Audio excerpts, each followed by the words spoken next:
teman-teman kan mungkin butuh bukti ya, butuh bukti apa yang saya ucapkan. Nah, tenang teman-teman, nanti saya kasih bukti. Ada pohon mirip kayak gini lah teman-teman ya, nanti bisa dilihat teman-teman. Kali ini saya akan sedikit membahas tentang bonsai, tentang penilaian bonsai atau bonsai yang juara di Piala Presiden kemarin teman-teman ya. Jadi saya lihat di Facebook itu banyak sekali membahas tentang pohon ini ya. Pada komen-komen itu sampai ratusan komen ya. Dan banyak yang posting teman-teman ya. Jadi saya akan sedikit berbagi tentang sepengetahuan atau pengalaman saya teman-teman, saya pribadi ya.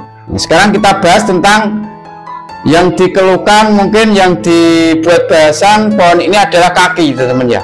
Kaki katanya dengan pohon yang apa ya, semi menggantung kayak gini, membawa beban segini, kok pohon ini kuat gitu ya. Sebelum kita menilai pohon, kita harus logika dulu teman-teman ya. Pohon ini bentuk bagaimana, terus habitat hidupnya di mana. Nah, itu juga mempengaruhi teman-teman. Medan yang ditempati hidup itu bagaimana. Nah, seperti itu. Jadi nggak bisa teman-teman samakan ya. Jadi teman-teman pemikirannya jangan selalu setiap pohon itu kakinya kelihatan. Tinggal medan yang ditempati itu bagaimana. Itu juga mempengaruhi. Ada pohon yang terjepit batu. Meskipun nggak tumbuh di tanah di batu, tapi dia tumbuh di tanah bebatuan. Dia cuma nyepit-nyepit itu ada. Akhirnya kakinya cuma kelihatan kayak gini. Di sini batu, meskipun batu datar ya, nggak batu nebing ya. Ada banyak pohon itu. Bisa teman-teman cari di Google mungkin ya. Bisa teman-teman cari. Ya pohon tua, pohon besar tua teman-teman ya. Dia tumbuh di tanah bebatuan. Itu medan yang tanah bebatuan. Kedua, medan batu. Bisa juga pohon ini tumbuh di batu. Nah, ini kasusnya pohon ini tidak tumbuh di batu, teman-teman. Makanya teman-teman banyak mungkin membahas ya. Sekarang gini teman-teman ya. Pohon ini saya lihat, saya amati di sini itu ada kaki di belakang. Nah, ini kaki, ada dua kalau nggak salah ini. Cuman dia nggak dilihatkan sampai ke bawah teman-teman ya. Dia ketanam tapi ini kaki teman-teman ya. Kaki, tapi nah kaki pohon bentuk seperti ini jangan teman-teman samakan dengan pohon yang tumbuh lurus datar ya, kakinya gini ya, beda teman-teman ya. Jadi kaki pohon yang tumbuh seperti ini dengan tumbuh formal itu beda teman-teman ya. Ini sepengalaman saya teman-teman ya. Sekarang kita membahas ini tumbuh di tanah dengan posisi pohon yang semi menggantung ini menurut saya.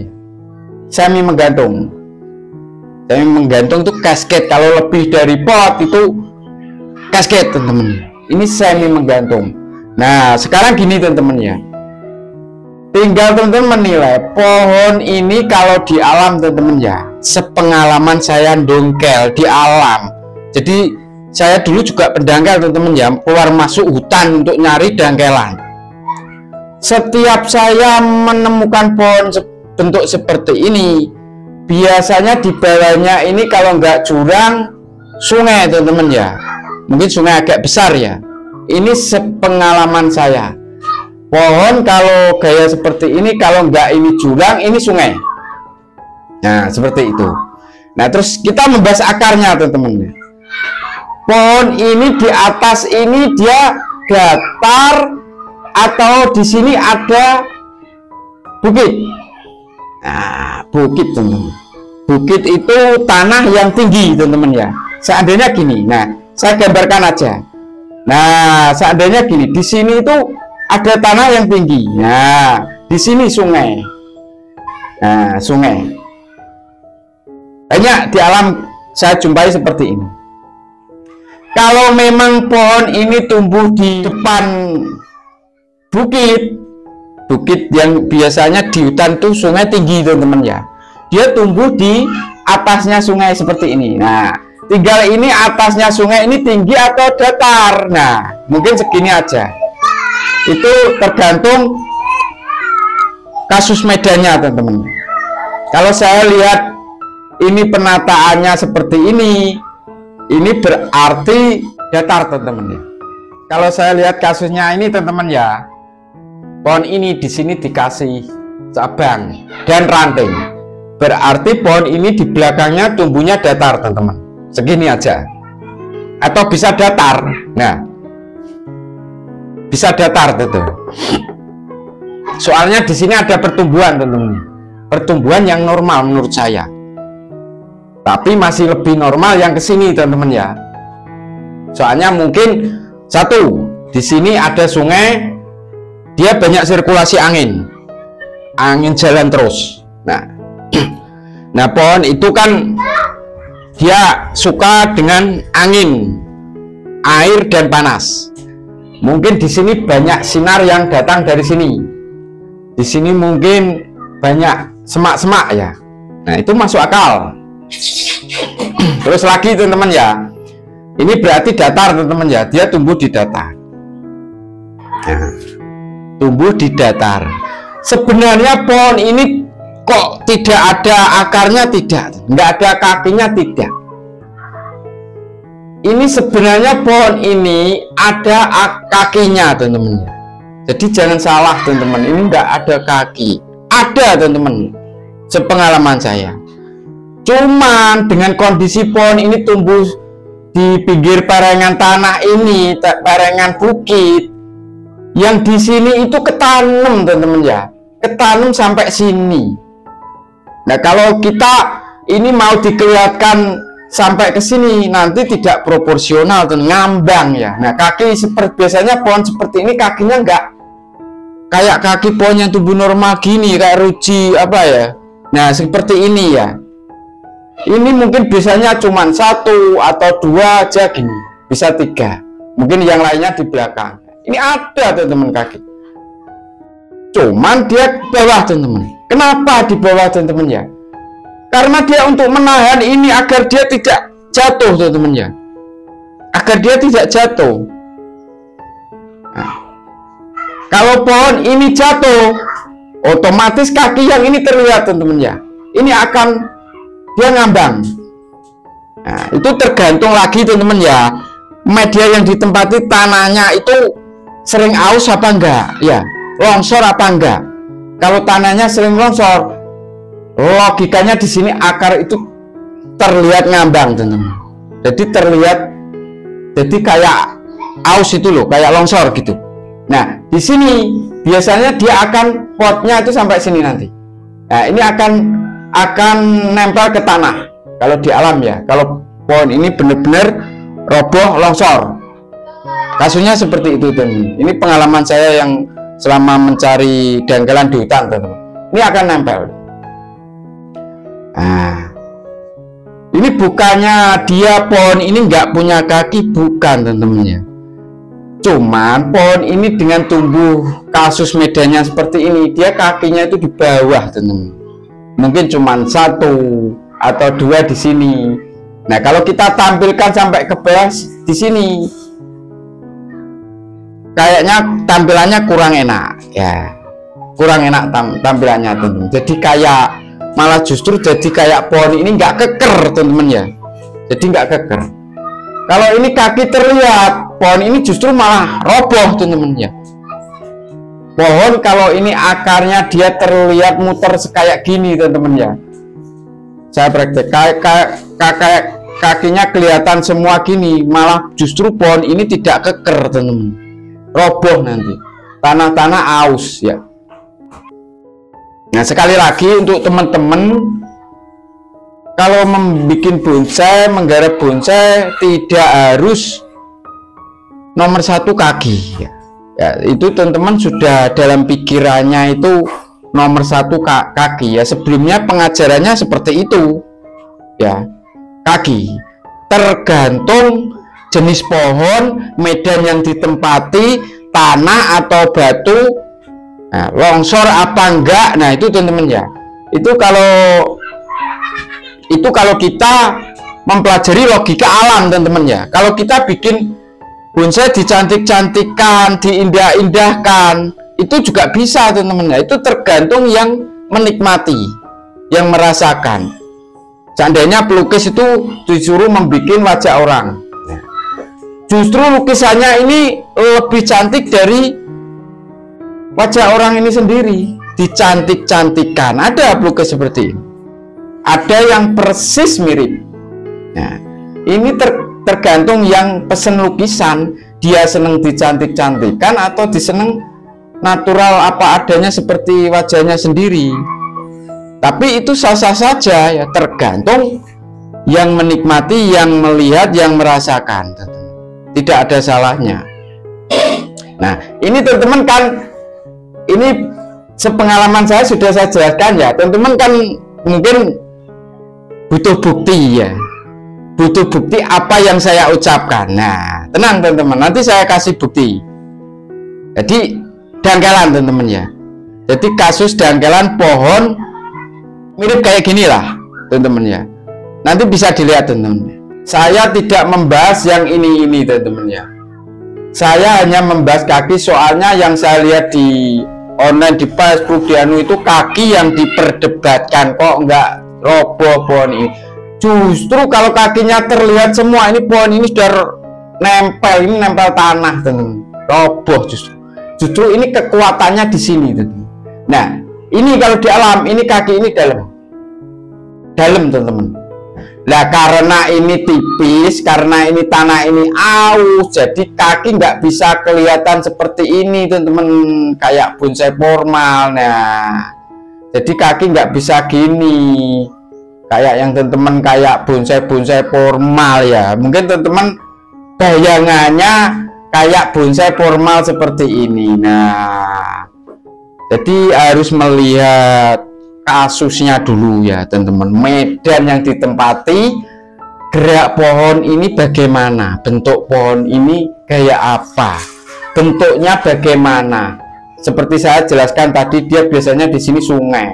Nah, ini tanah ini karena dia di sini tumbuh di jurang tebing, biasanya tanah di sini nggak akan mungkin datar teman-teman ya. Kalau datar ini natap nanti teman-teman ya. Ini gimana kalau datar? Pohon ini akhirnya ini ke tanah, jadi nggak kesan menggantung ya. Nah, kesan menggantung karena ini di sini itu tanahnya tipis teman-teman, jurang. Nah, justru kalau ini kaki terlihat, dia akan jatuh pohon ini teman-teman. Nah, makanya dikasih pot seperti ini biar kesan menggantung. Kalau ini dikasih pot ceper, ya ini natap meja teman-teman ya, natap tanah. Nah, ini sudah bener potnya ini teman-teman ya. Nah, sekarang akan saya kasih bukti teman-teman, bukti pohon yang mirip ini ada kakinya apa enggak. Ini dangkalan dari alam loh teman-teman ya. Jadi saya dapat dari alam, dongkel ya. Nah, jadi ada enggak pohon seperti ini kakinya? Ini ada kaki dua di belakang teman-teman. Nah, kita lihat sekarang. Bisa teman-teman lihat ya, ini mirip gayanya seperti tadi teman-teman ya. Cuman ini memang masih liar ya pohonnya. Nah, bisa dilihat teman-teman. Nah, kaki di belakang ada teman-teman. Nah, ini mungkin dia tumbuh di pinggir jurang atau di sungai ya bawahnya. Nah, ini longsor teman-teman. Jadi kaki ini terlihat. Kalau ini kaki terlihat justru longsornya. Nah, ini bukannya nggak ada kaki teman-teman, ini ada kaki, cuman kakinya itu cuman satu teman-teman ya, dalam ya. Kalau saya ngetutkan ini nanti ini gimana teman-teman? Nah, pengepotannya gimana? Ini kan kelihatan nanti kurang enak ya kalau saya mengikuti yang ke bawah, proporsinya juga nggak enak. Sedangkan kaki di sini sudah ada. Makanya kita ambil di sini aja di bibir pot ya. Ya, terkesan ini nggak ada kaki ya. Padahal ini ada kaki, ini ke dalam teman-teman ya. Untuk memperkuat dia posisi tumbuh yang landai seperti ini. Nah, ini dipakai juga bisa. Tinggal ini medannya teman-teman. Kalau ini dia tumbuh di perengan tanah yang di belakang tinggi, ini saya buang teman-teman. Makanya tadi saya jelaskan, dia mungkin itu tumbuhnya ini tanahnya datar seperti ini. Jadi ini bisa dipakai di sini juga bisa dipakai dibuat keseimbangan balance, buat balance ya. Paham saya kalau di sini dikasih untuk balance teman-teman, biar pohon ini terkesan nggak condong ke kiri, nggak kesan mau roboh gitu. Nah, makanya kalau di sini, nah ini saya buang nggak masalah, kok nggak sama dengan gambar. Nah, medannya harus kita lihat dulu teman-teman. Kalau ini ada tumbuh dia di perengan tanah yang di belakangnya tinggi, di sini logikanya minim pertumbuhan teman-teman. Dia nggak dapat angin dari sini, nggak dapat sinar dari sini, sinar dapatnya dari sana. Makanya fokusnya full ke sana. Ya di sini ada mungkin berupa semak-semak kecil lah teman-teman ya, tumbuh kecil nanti nggak apa-apa. Nah ini bisa dilihat teman-teman ya. Ini juga mahkotanya juga kayak yang digambar ya. Nah ini yang di bawah masih di los. Nah hampir mirip teman-teman. Teman-teman lihat kan nggak ada kakinya ya. Nggak seperti bonsai formal harus kakinya seperti ini ya, harus jagang seperti ini ya. Lain sama bonsai miring teman-teman, ini semi casket ya. Kalau bonsai miring seperti ini. Nah ini miring teman-teman, ini wajib ada ini kalau miring kayak gini. Nah, ada itu kakinya, sudah jelas teman-teman ya. Nah ini alam loh teman-teman ya, nggak bikinan, nggak programan ya. Nah, seperti bonsai tadi, jadi yang menilai itu sudah pinter teman-teman ya, berdasarkan dia tumbuh di alamnya bagaimana. Nah itu tadi teman-teman ya, jadi sudah saya jelaskan tentang kenapa pohon ini kok nggak ada kakinya kok dapat juara. Nah ini kalau bisa teman-teman ya, bisa dilogikakan lebih pas lagi teman, menurut saya ya. Ini kalau dia ini ada batu mungkin kecil lah untuk pengganti akar. Mungkin di sini di tengah sedikit, kecil-kecil lah, di belakang sedikit, itu lebih enak dari sebelumnya ini. Nah mungkin ada batu, jadi dia tumbuh di tanah bebatuan. Nah, mungkin dia tanah bebatuan, dia tumbuh dari kecil itu sudah tumbuh di tanah bebatuan. Nah dia mau akar mau ke sini nggak bisa karena terbentur batu, akhirnya dia nyari sela-sela di bawahnya batu. Bisa teman-teman, ini lebih kuat kalau memang ini dikasih batu lah, nggak harus over lah teman-teman. Jadi menandakan kalau dia tumbuh di tanah bebatuan ya, harus over ya, nggak harus di batu full ya. Nah itu ini lebih kuat menurut saya teman-teman ya, ini menurut saya ya. Ini saya nggak bahas, yang jelas nomor satu penilaian bonsai itu menurut saya nomor satu itu ketuaan, itu nomor satu. Kedua, kaki tergantung medan yang ditempati, tergantung bentuk, tergantung gaya, tergantung jenis. Nah mengikutilah. Tapi nomor satu menurut saya ketuaan itu penting. Kalau pohon ini saya lihat luar biasa ketuaannya, pecah-pecahin. Meskipun di foto ini terlihat pecah-pecah, ini karakter tuanya sudah luar biasa lah.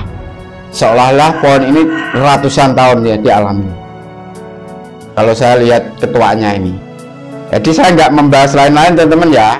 Saya membahas kaki dan ini ketuaannya sudah dapat lah. Bahas ini apa adanya sesuai pengalaman saya ya. Jadi saya nggak ngomeni, jadi netral lah saya. Saya menilai ini mengutarakan pengalaman saya sesuai yang ada, sesuai bentuk gaya ini. Kenapa kasusnya seperti ini sesuai pengalaman saya yang saya jalani di mungkin. Ya teman-teman mungkin kalau terbiasa donggel di alam paham teman-teman ya. Lebih paham lah. Oh saya sering dapat pohon kayak gini tuh kakinya jarang terlihat ya, meskipun ini jenis waru atau jenis ringin lah teman, jenis iprek atau jenis pikes. Jadi meskipun ini jenis waru, bisa juga kalau medan yang ditempatinya seperti ini. Kalau medan yang ditempatnya seperti ini, bisa juga akarnya juga nggak terlihat kayak pohon waru-waru yang teman-teman Anda lihat di pinggir jalan, atau di tanah datar lain teman-teman ya. Kalau medannya seperti yang saya jelaskan tadi, belum tentu dia keluar akarnya terlihat, belum tentu. Makanya kalau ini ada bebatuan kecil-kecil itu lebih kuat. Jadi mungkin teman-teman bisa mengartikan ini tumbuh di tanah. Bisa lihat di Google, pohon kayak gini banyak. Ya terjepit batu, kadang cuma di belakangnya sini aja batunya. Nah, itu sudah mewakili teman-teman ya untuk perakarannya. Oh, pohon ini tumbuh di tanah bebatuan. Tanah bebatuan itu nggak bisa kita prediksi akar harus gini, harus gini nggak bisa. Ya, kalau sudah tumbuh di tanah bebatuan, saya lihat di alam tuh ya memang seperti itu. Kadang pohon hanya nancep di batu gini aja. Ada teman-teman. Tergantung jenisnya. Kalau iprik bisa tumbuh di atas batu, bisa kakinya muter gini. Nah, sekali lagi itu tergantung posisi bentuk pohon, hidupnya bagaimana, jenisnya apa, medannya bagaimana. Kalau iprik tumbuh di tebing yang di pinggir gini, biasanya akarnya condong ke sini teman-teman. Nah, kalau tumbuh di datar akarnya bisa nyengkrem batu. Nah, seperti itu. Jadi kalau teman-teman menilai karya seni bonsai, teman-teman pelajari dulu lah. Kenapa pohon ini kok nggak ada kaki? Bentuknya apa pohon ini? Logikanya bagaimana kok pohon ini nggak bisa kaki? Ya sudah saya jelaskan tadi, ini sungai, ini jurang, dia tumbuh di datar atau di anu. Seperti itu teman-teman ya. Nah, mohon maaf sebelumnya kalau ada kata-kata yang kurang berkenan di hati teman-teman. Saya mohon maaf, ini saya hanya berbagi sedikit tentang pengalaman sepengetahuan pohon bentuk-bentuk seperti ini. Tentang pengerjaan saya nggak bahas teman. Saya hanya membahas logika kaki yang diperdebatkan mungkin di medsos-medsos itu teman-teman ya.